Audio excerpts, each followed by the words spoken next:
So Aston Martin, same team principal, one world champion replaces another, and the other driver who has a bike accident 2 weeks before Bahrain Grand Prix. So yeah, Aston Martin. Here we go. So having surprised everyone, including themselves, during practice or during preseason testing, qualifying the fifth and eighth for Aston Martin was a big improvement compared to last year. And finishing third and sixth was just a solidifying the fact that they have the second best car, especially with Lance's injuries. It was just amazing how he pulled it off, but not a very best start to the season if you ask me, especially when comparing it to last year.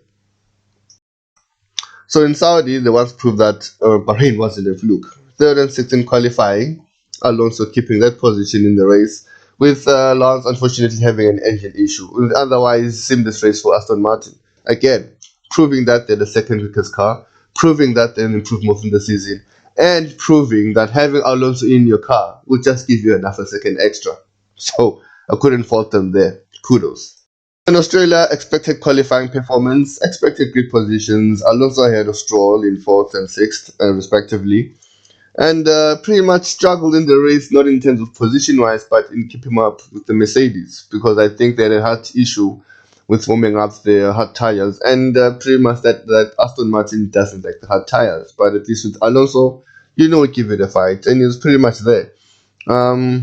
Solid results, third and fourth.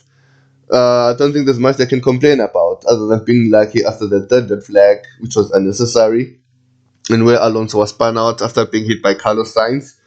And of course, Lance Stroll running out in turn 3. So it was pretty much an exciting race, but they came up with a whole lot of points, a haul of points, and unbelievable start to the season for the team. So it's all hugs and kisses at Aston Martin after third race of the season, far expecting their wildest imaginations. And who can fault them? Second in the championship, 65 points. Alonso third and Stroll sixth in the championship with 45 and 20 points, respectively. Who could have hoped more? Well, the only thing that could have been a cherry on top for me personally was if Seb stayed one more year, but you can't have it all, I guess. Anyway, great start to the season, and here's to hoping for themselves and their fans that this wasn't a fluke, because I'm pretty sure Mercedes and Ferrari won't just be lying down.